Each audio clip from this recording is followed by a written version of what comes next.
The max effort method is not mandatory, especially for bodybuilding or general strength.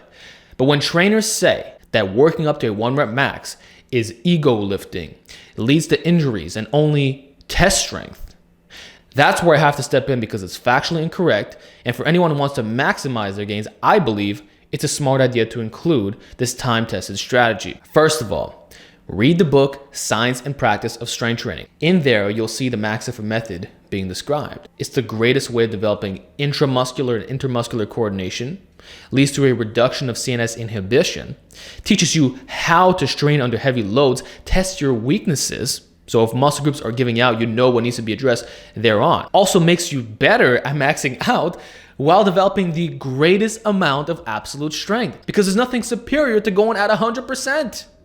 We can say that 90% is effective, certainly, but is it the best of the best? Hell no. The 1 rep max is the slowest possible lift that you can do. 90% is strength endurance. And when you're doing 80 to 90, yes, that's great. Triples and fives, fantastic. I do that year round. I recommend it, but it doesn't beat maxing out.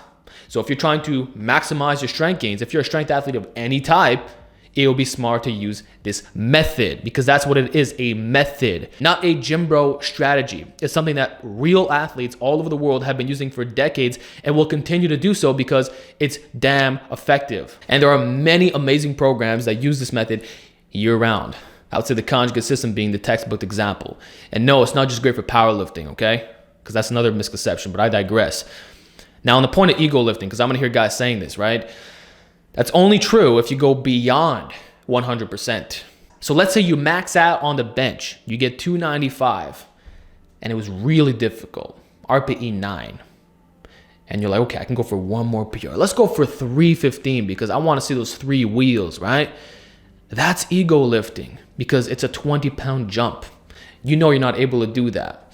But if you were to jump at the 305, maybe not the same psychologically, but it's the true max effort attempt. You're gonna get it in, it's gonna look clean, nothing to worry about. So maxing out becomes ego lifting when you overshoot. And you'll catch yourself doing that in emotional moments. The key is to be very gradual with your jumps, not do massive increases. At the same time, when you're using the max effort method on a frequent basis, you rotate the variations. It's not just you spinning your wheels. You don't just go to the gym and try to keep getting that 315 bench every single workout. No, it's called you strain on the bench press. You find out what your weaknesses are. Then you hypertrophy those weak links through the assistance movements.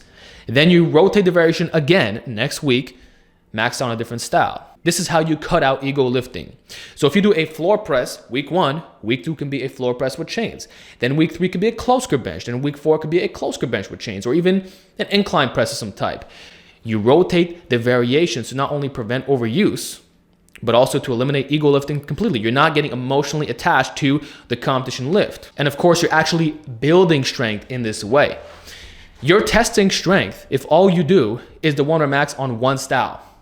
Unless, of course, we're talking about a Bulgarian system, which naturally has a progression model like that, but it's slightly different. And you're not going to keep the movements in for a crazy amount of time either. So if using the max effort method as a part of your strength training, it's intelligently programmed. You're doing it because you legitimately want to get stronger. You're not some gym bro. It's like, oh, let's find out how much I could bench. No, you're a serious guy who wants to make serious results. This is a method that you should do. And I've been preaching about its effectiveness for years. Years and years and years.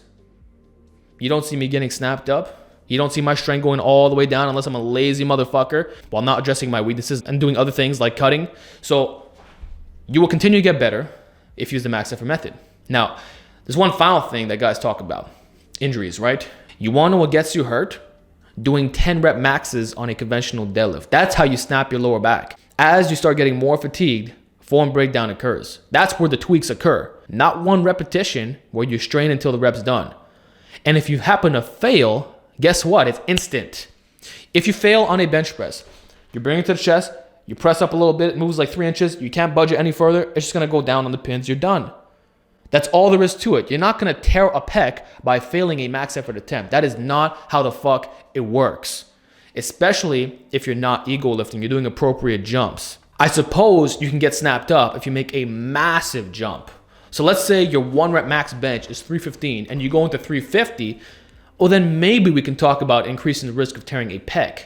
But only a fucking moron would do that. So again, it goes back to using the max effort method, and I'm gonna keep using that fucking word method because that's what it is, in a smart way. So you're not gonna get injured, there's low as fuck fatigue, and if form breakdown does occur, the rep is over, you are done, and you move on to the next exercise. Whereas rep work can easily lead to injuries. And remember, the more maxing out you do, the better you get at that. And actually, you're identifying what your weaknesses are, and now they can be addressed. So now you know the weaknesses, you attack them, and you make yourself injury proof. So if whenever you do a 1 rep max deadlift, any variation, you notice your spinal erectors are a little bit sore for the next few days. Not the spine itself, but the spinal erectors, right? Now you know you have to up the lower back volume. So you correct the weakness, max out again. Maybe now it's your hamstrings. Now you address your fucking hamstrings, and you're constantly catching up in that way. But you don't get snapped up. If a muscle is weak, you'll spot it, but you're not gonna tear the muscle. You're not gonna get snapped up all of a sudden. So I just hope that people stop regurgitating this nonsense. I hope that if you were against maxing out, you'll consider it, obviously use it in a smart way, and maximize your results. Again, if you're a competitive bodybuilder, you don't have to do this. If you wanna do 3 sets of 1 at 90%, that's fine too. If you wanna do triples and 5s, that's great. You wanna do your 3x3s, that's great. I'm not forcing you to do the max effort method, it's optional. But is it optimal to include it in a strength training program? I'm gonna say fuck yeah. And that's why I do it every single week and have been promoting it for years on end without getting snapped up, without experiencing any of the problems that these guys talk about. And I don't think you'll have any issues either.